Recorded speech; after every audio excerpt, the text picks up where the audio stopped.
Pushkin.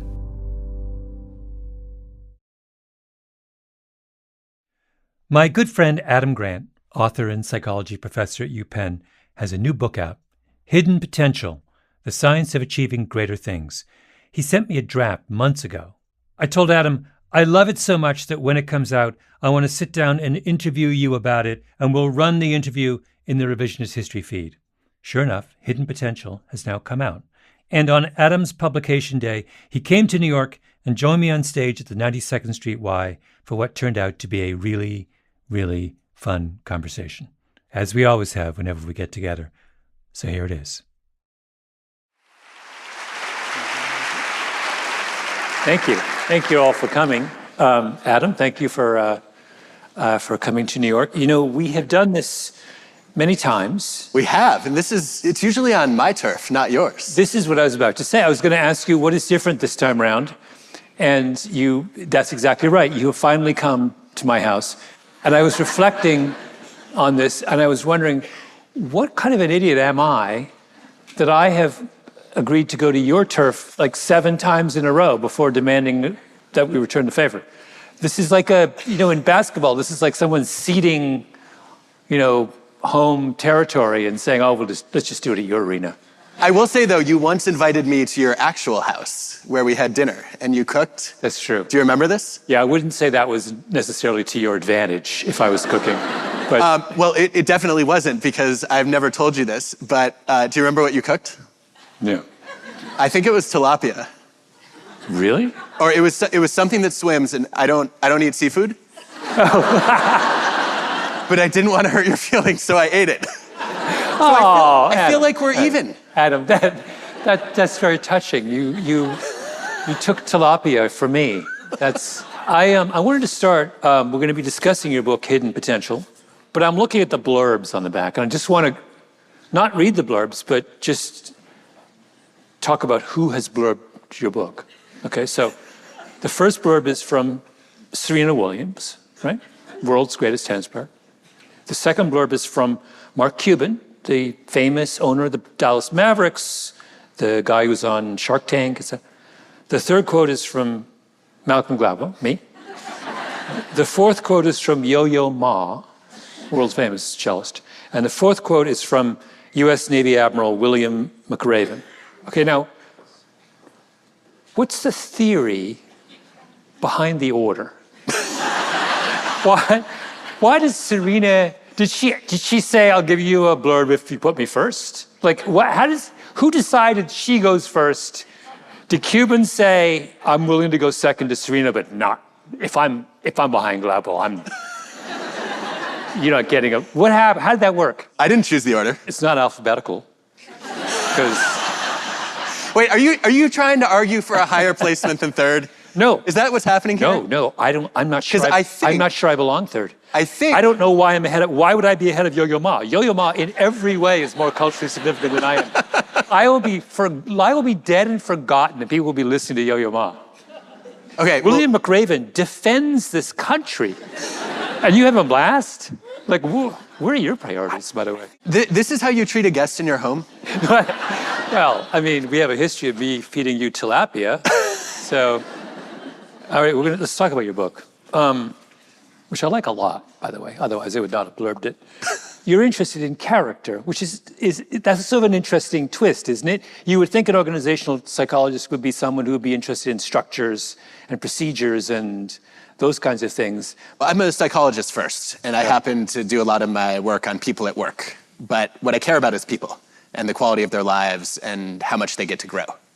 And so if you happen to do that in an organization, great, but I could care less about the org chart. But I care deeply about helping people reach their potential. Yeah. I want to make an additional observation about your books as a group.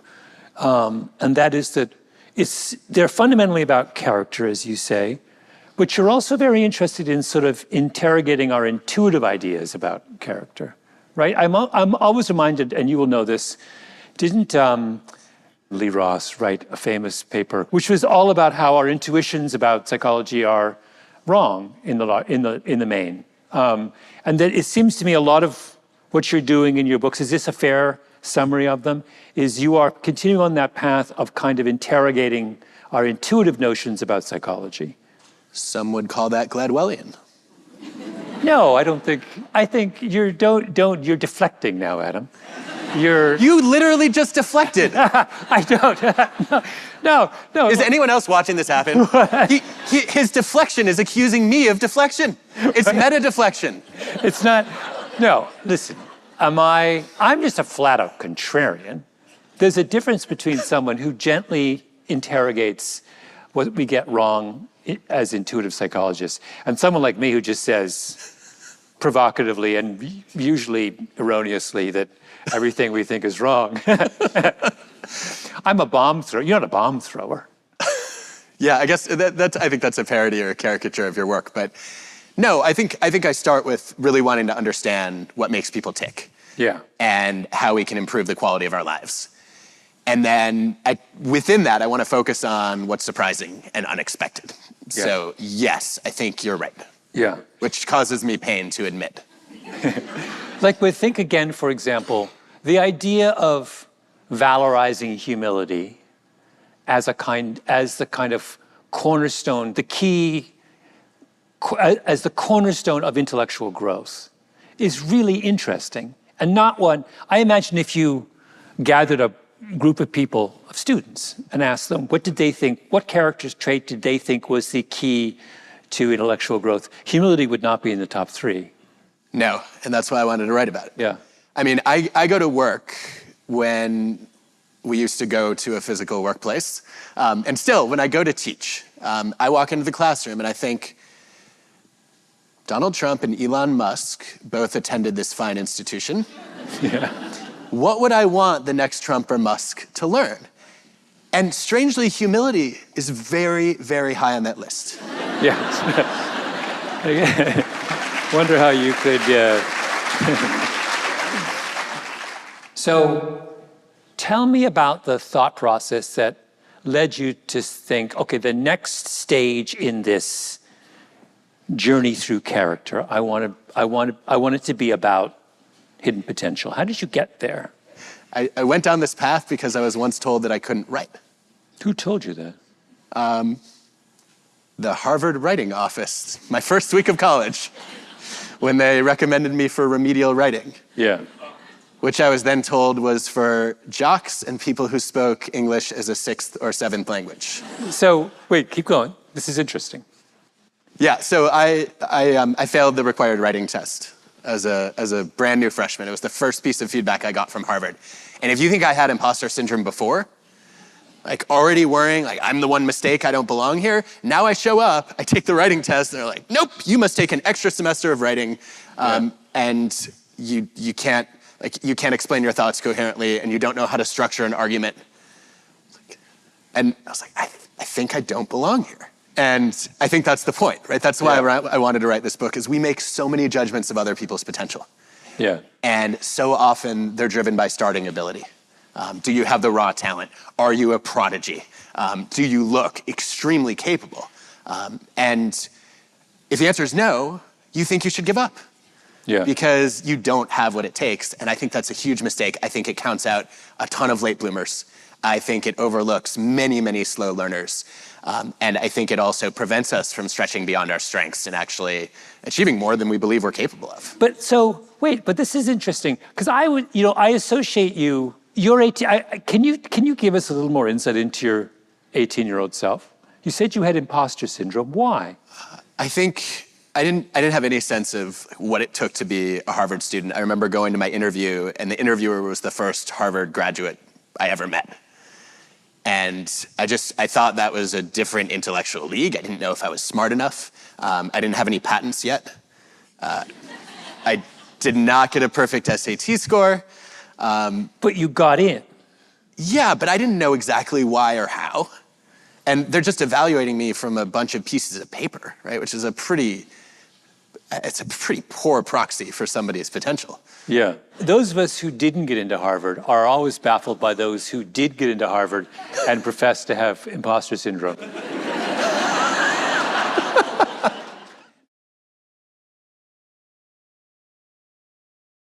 what I'm getting at with all these questions about your college years is to what extent this book strikes me, each one of your books is steadily a little more personal. Some of the best parts of this book are where you illustrate some of your points with personal stories.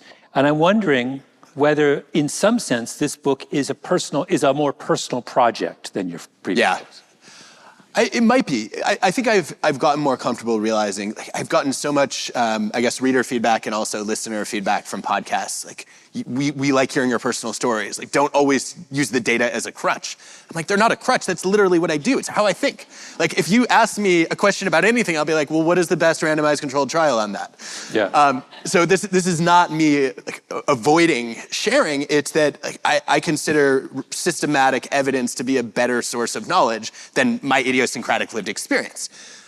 But I realize that a lot of people's brains don't work that way. And I think I've come around to the idea that, yes, if I'm sharing my story in service of explaining an idea or revealing a lesson, then that's not about me. That's actually me trying to offer a gift from my life to theirs. I think this book is a personal project because I've realized over the course of writing it that all my achievements that I'm actually proud of were things that I started out bad at. Yeah.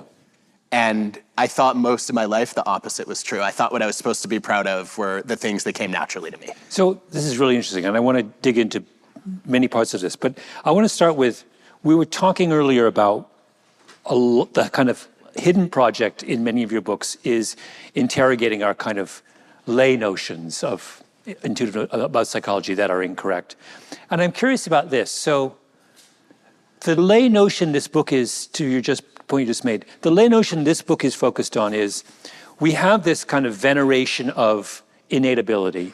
But in fact, what the evidence suggests is that many of the most important accomplishments we have are not about what we start with, but what we acquire along the way. And what I want to know is, what I'm curious about is, why do we have, in this specific respect, a lay notion that's so clearly at odds with the facts? Why would we venerate innate ability if innate ability is not nearly as important as, like, what's the reason for that? Such an interesting question. Off the top of my head, I think there are a couple of things going on. Number one, how many parents do you know that are living vicariously through their kids? I mean, your kids are 2 in less than a year, so. It's already started. A lot of people, whether it's, wanting their kids to be highly intelligent or accomplished in their careers or, great athletes or incredible musicians, whatever dreams people have unrealized, they often impose on their kids. Mm-hmm. And I think saying I didn't have the natural ability is a convenient way to say, you know what? Like, maybe I didn't waste my potential. I didn't squander an opportunity, which is a lot of cognitive dissonance to live with. To say maybe I could have been great and I didn't have the right approach to learning or the right level of discipline or the right coach. Mm-hmm. That's unsettling to think about. And so I think just, kind of blaming, right, a lack of progress on raw talent, it lets us off the hook a little bit, would be one thought. I think the second thought is that when we see natural talent, we're just blown away by it. If you've ever watched like a 4-year-old play Mozart, it's mind-boggling.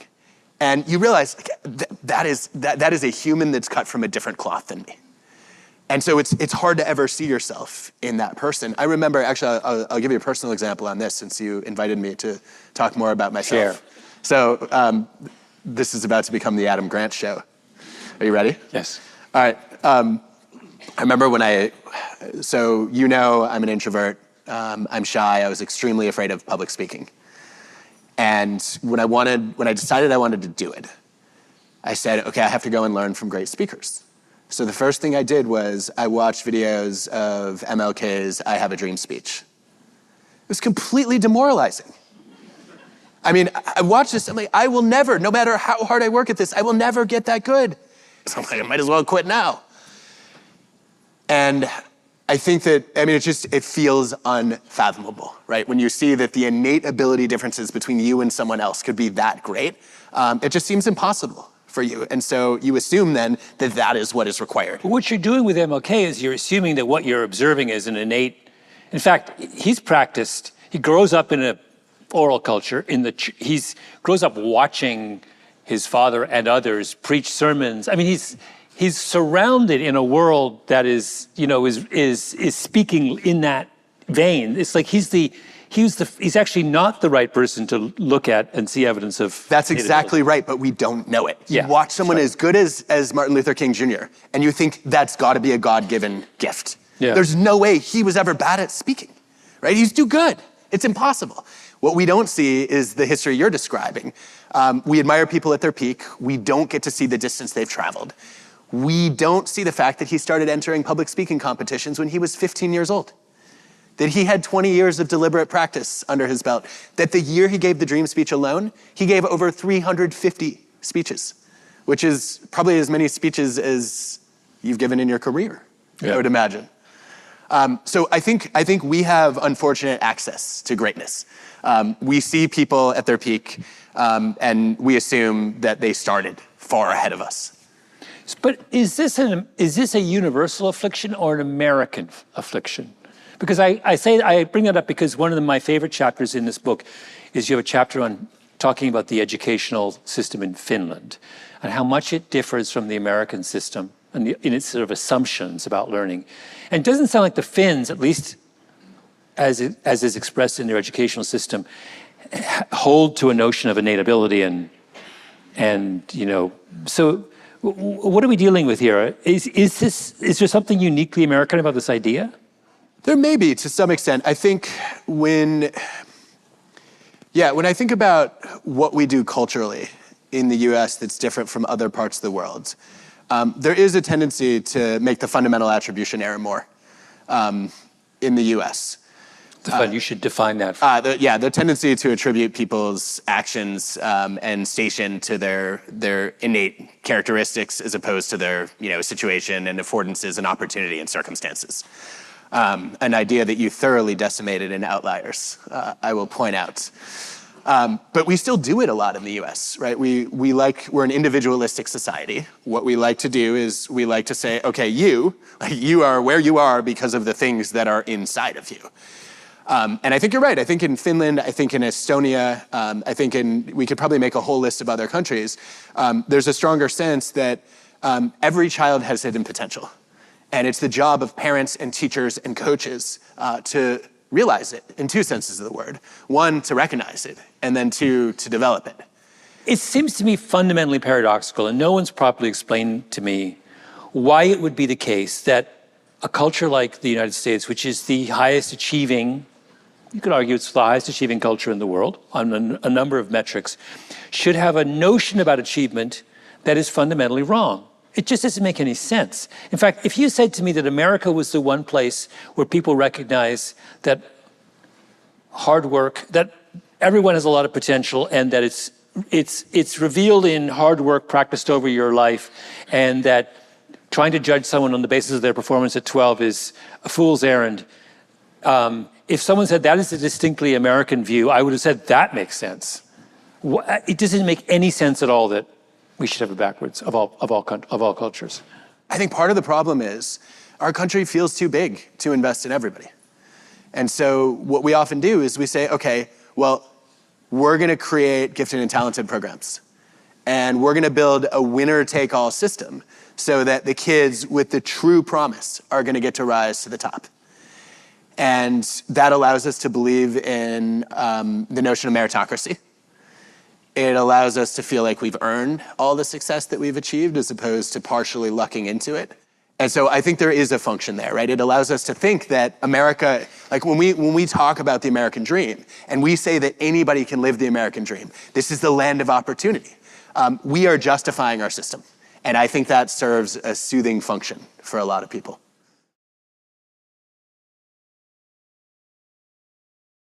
Another one of my favorite chapters in this book is about perfectionism.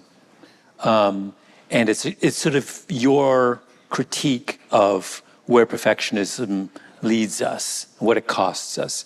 And you start with a really interesting discussion of your time as a diver in high school, and how you were a perfectionist. Can you talk a little bit about how your perfectionism manifested itself and how you came to believe it was self-defeating? Yeah, I actually, first, I didn't know I was a perfectionist when I started diving. And then at some point, it crystallized, and I thought it was a big advantage because in diving, I mean, you've all heard Olympic announcers say perfect 10s. And I thought, okay, in a sport that's judged on perfection, aiming for perfection has got to be the way. And it was such a liability for me, more than an asset. There were a whole bunch of things that I did that were counterproductive. One was I just wasted a lot of time trying to perfect easy dives as opposed to learning harder ones, which limited my degree of difficulty.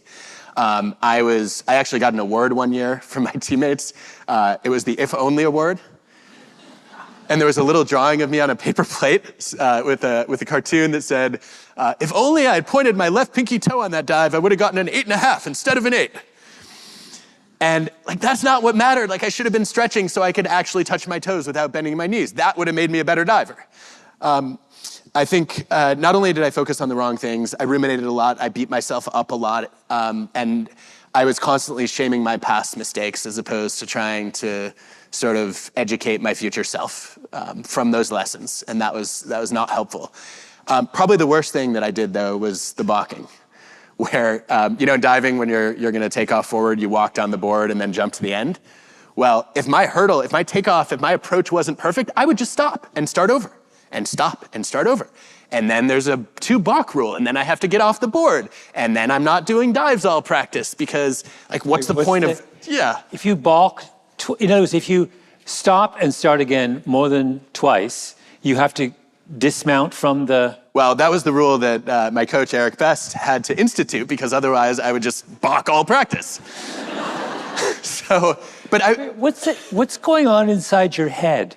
Are you enjoying being a diver? Yeah, I loved it, but I was really frustrated, feeling like I couldn't get it right. I was really bad. And then when did you start reflecting on the experience and kind of... I think the reason I ask this question is, forgive me, Adam, if I could play Dr. Freud for a moment, and if you'd like to recline. I feel there's a lot more of, your books are a lot more of a personal project than you let on.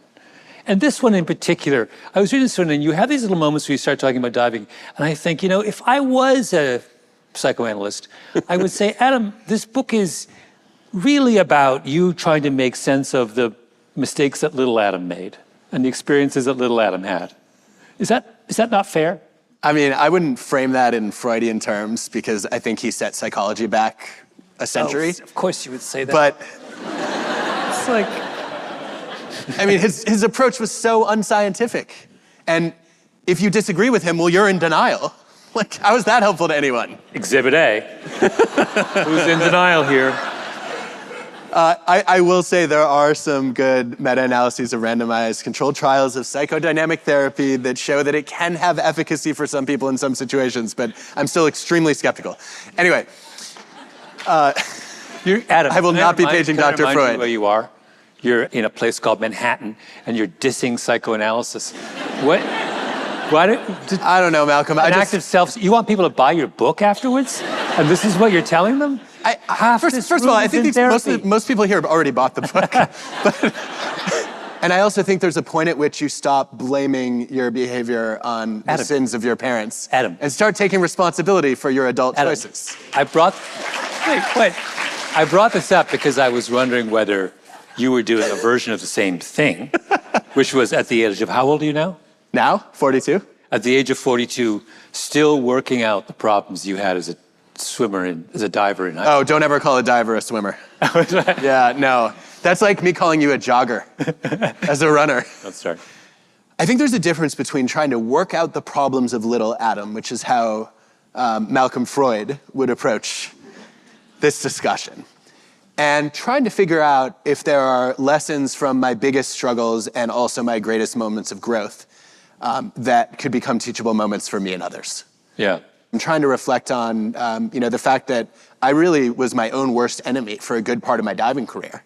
But then I ended up ascending to a much greater height than I ever thought possible. Yeah. I should not have gotten where I got as a diver. I shouldn't have been what was I doing in the Junior Olympic Nationals as somebody who literally was called Frankenstein because I didn't bend my knees when I walked? Like, something about this does not add up. And so I think that juxtaposing those kinds of moments with what does the social science tell us is really powerful. But if you had, I guess what I'm trying to say is the work that you've done, the extraordinary work that you've done as an adult, is in some way, we're all beneficiaries of some of these struggles you had as a, right? If you had been this kind of non-nerdy golden boy who was a kind of diving prodigy and to whom things came easily, we don't get this book. Definitely not. Yeah. To go back to our earlier point, this is another kind of crucial flaw in the kind of obsession with innate ability and the way in which we celebrate. We happen to celebrate those who achieve things early and without apparent effort. And that is that we're not thinking about the downstream consequences, right? We're not thinking that a lot of what looks like struggle at an early age is simply kind of raw material and preparation for some kind of future better thing, right? Struggling as a diver as a freshman is, in the grand scheme of things, a pretty small thing. But it's a little kernel that becomes something really interesting when you're 40 and you're interested in writing about hidden potential, right? It starts to matter then. I think you're onto something important here. And I think I read a book once that called it Desirable Difficulty by you. Yes. I think that, yeah, this is actually something that Maurice Ashley stressed to me that I hadn't appreciated.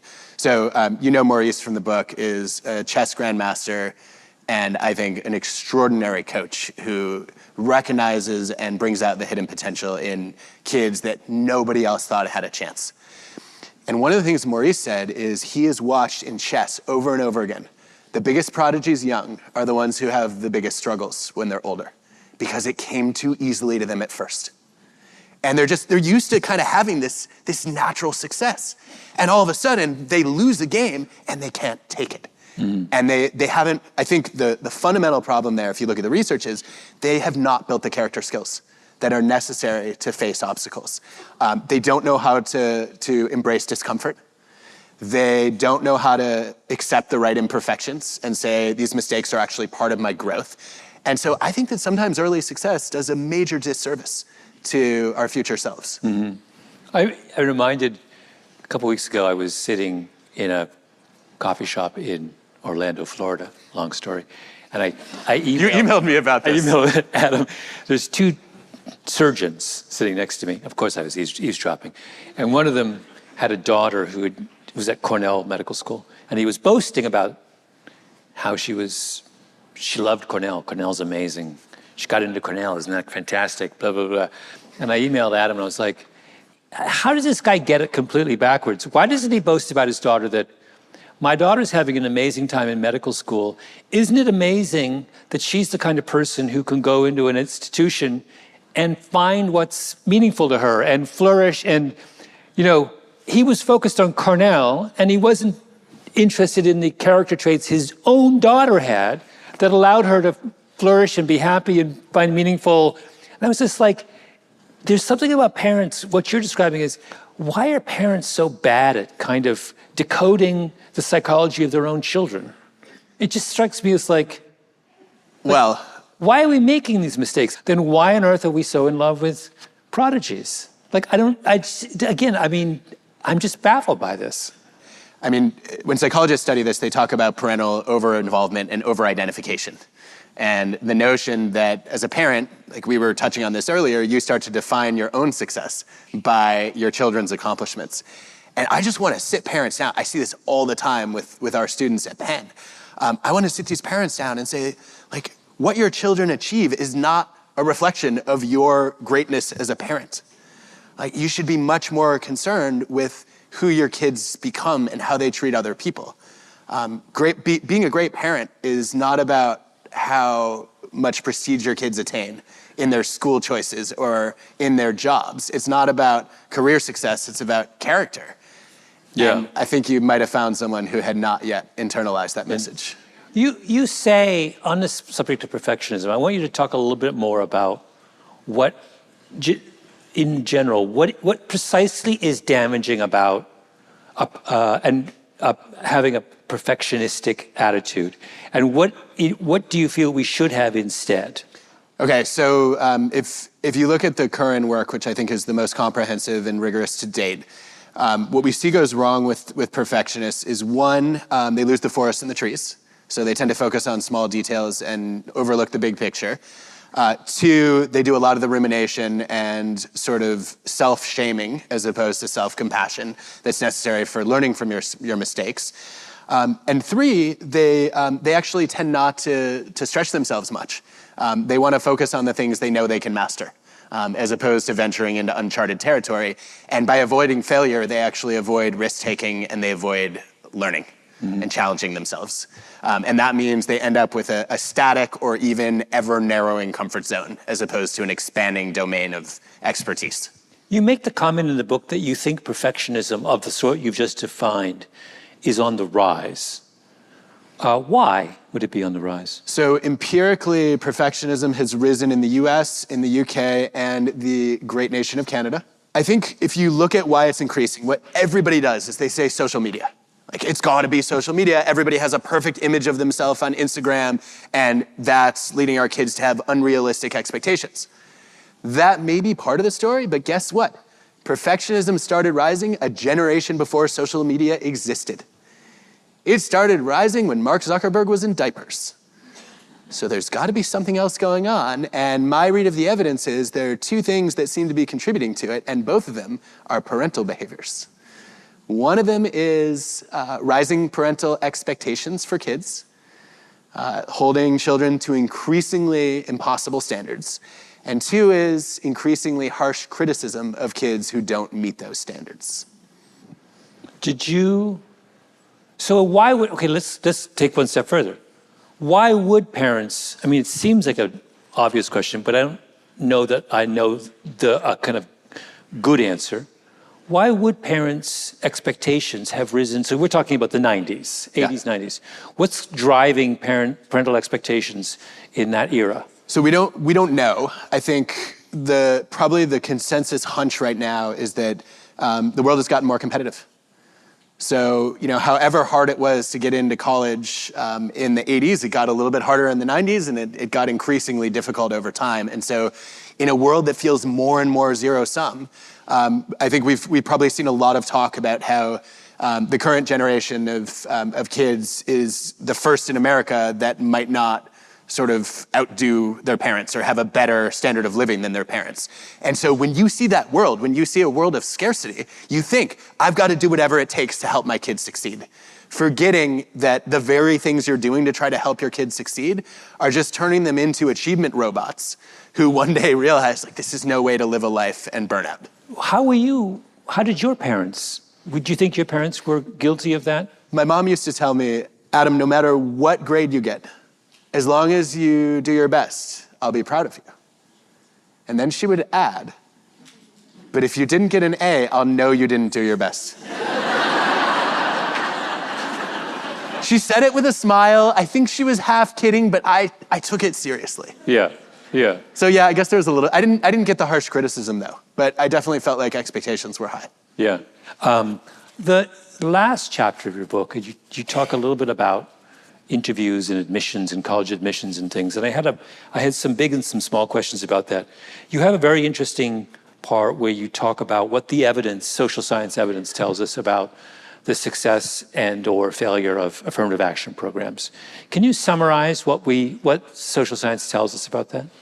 Yeah, I went in to read the evidence to ask, like, what is the impact of these programs? A lot of people have strong ideological positions on them. I feel like my job as a social scientist is to look at the most careful research that's been done and try to paint the picture of what do we know. And I think what the evidence suggests is that affirmative action programs are a double-edged sword, even for the very people they're trying to help. So on the one hand, they do manage to open doors for people who have historically been denied opportunity by virtue of group membership. On the other hand, if you enter a university or a workplace that is known to have affirmative action, you perform worse if you are a beneficiary of that program than if the program didn't exist. So we see this with women, we see it with racial minorities. What happens is, and I don't think this will shock anyone, people start to doubt whether they really deserve that spot. Am I qualified? Do I belong here? It's a massive version of imposter syndrome and not the healthy kind. And then other people question it too. And they're like, well, I don't think you really got in on your own merit.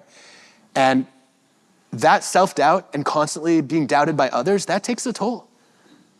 It's exhausting to deal with. It's distracting to constantly question your capabilities day in, day out.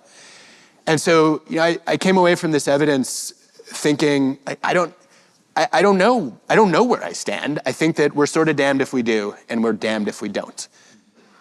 But I do think there's an alternative approach that might be helpful to think about. Two questions about that. One is, why doesn't that same logic hold for the white beneficiaries of affirmative action? If I'm a legacy kid, gets into Harvard because daddy went to Harvard, why aren't I walking around with a big burden of imposter syndrome? I'm only here because daddy gave $17 million to... Does it not work? Are white people exempt? Can we just pause to acknowledge the fact you just called legacy admission affirmative action for white people? That's what it is. I think that's an accurate characterization. I think that not only should legacy admission be banned, I think that it used to be used by a lot of Ivy League schools as a tiebreaker. And I think it should be a reverse tiebreaker. If you're on equal footing with somebody whose parents didn't go to an elite institution, then you already had an advantage. So the other person should get in. Yeah. I think, first of all, a lot of people don't know who the legacies are. I think also there's not the same stigma. Historically, there hasn't been the same stigma associated with legacy admission. So affirmative action is seen as lowering standards. Yeah. And in most cases, it's not, right? It's just saying we're going to look at people who all meet the qualifications and requirements, and then we're going to make sure that those whose groups have been historically disadvantaged get a shot. But I think in the case of legacy, there hasn't been that stigma. It's been assumed, oh, you come from a genius family, you belong here. Yeah. So the problem is really not necessarily the problem is inherent in the notion of, in this case, treating a group of disadvantaged students differently. It's the narrative we tell around the policy that we don't have the same we have a disparaging narrative around racial affirmative action, but not a disparaging narrative around rich people affirmative action. Look, we had a Supreme Court ruling that happened as the book went to press. Yeah. And I think actually one of the ideas that I float in this book is maybe an option now that we ought to take seriously, which is maybe we should stop defining people by their group membership. Maybe instead of assuming that just because people came from a particular background, that they had the same degree of difficulty and the same adversity, we should actually get to know the individual students and find out the obstacles they faced, and then adjust our expectations of them according to how much poverty did they individually face, according to did they run into major challenges. And I think that seems like a much more fair way to give people who have been disadvantaged a real shot. Yeah. Wait, I mean, there's much to be said for that idea, and that's a longer conversation, but I have we're running out of time, but I have one last thing I want to say. I'm asking you to give me some advice, because I'm working on a book right now, and I deal with this very question we're talking about in this book. Are we talking about the revision of the tipping point? Yes. Or a different book? The revision of the tipping point. Are we allowed to say that publicly, that you're rewriting the tipping point? I'm revising the tipping point. And I was thinking of posing the following question. Given what you're saying, what advice would you give to a bright, ambitious African-American student who's interested in STEM, wants to be a doctor or engineer or scientist of some kind, who has two admissions offers, one from an Ivy League school and one from an HBCU? So one where she goes with the stigma of affirmative action, and one where she goes without the stigma what would you tell that student? If That's a fascinating question. I'm not sure I'm qualified to advise on it, is my first reaction. My second is... You wrote a book called Hidden Potential. Yeah, but I'm trying to look at what works for most of the people most of the time. Okay. Not necessarily assume that I know the path that's going to be most effective for a complete stranger. I'd want to see much better data about what are the life trajectories of students with similar profiles who both have the same set of opportunities and then end up for a variety of reasons in one or the other. I guess the first thing I would want to do, though, is I'd want to know, what are your goals? Like, are you trying to maximize your status or objective career success? Are you trying to lead a life you can be proud of? Are you pursuing happiness or meaning? I think there are lots of different outcomes, and I think the big mistake that I see, I've had a lot of students come by office hours with these kinds of dilemmas over the years. Often they're grad school dilemmas or they're job dilemmas, but sometimes it's high schoolers trying to choose a college. And the main advice that I find myself giving them is to say, you don't want to just define your success by achieving your goals. You should think about success as living your values. If you have a career target that you hit, but it requires you to compromise your principles, that's not success, that's failure. And it's the worst kind of failure because you've abandoned what matters most to you. So why don't we talk about what your values are? Is one of your core principles to break to break glass ceilings? Do you want to prove to people that other people can follow in your footsteps? Karen Knowlton is here. Karen did some brilliant work on being a trailblazer. Is one of your core priorities in life to open a door and clear a path for other people? If so, you can ask, do I want to do this by starting out in an Ivy League school? Or do I want to go to an environment where I might be more supported and maybe it's easier to blaze a trail later? I don't know. I can't predict the future. That's the kind of conversation I'd want to have, and it wouldn't end with advice. It would end with me asking, what have you learned through this conversation about your values, and which path do you think is going to help you avoid straying from them? Mm-hmm. Adam, it's a beautiful answer to the question. You started by saying you didn't think you could answer the question, then you gave me a beautiful answer to the question. But that's because I didn't answer the question. No. But it goes to, and this is actually I think a lovely moment to kind of sum up. When I read this book, the first and overwhelming thought I had was, we really are asking the wrong questions about something like potential. We're just like, our premises are all wrong, right? That's what you're getting at here. Right? In one chapter after another, you're just saying, wait a minute, we're starting with this perspective, and it's just like, why? What do we, it's that kind of need to go back to fundamentals and re-ask some really basic questions is what is really wonderful about this book. And please go and buy Adam's book. Thank you all.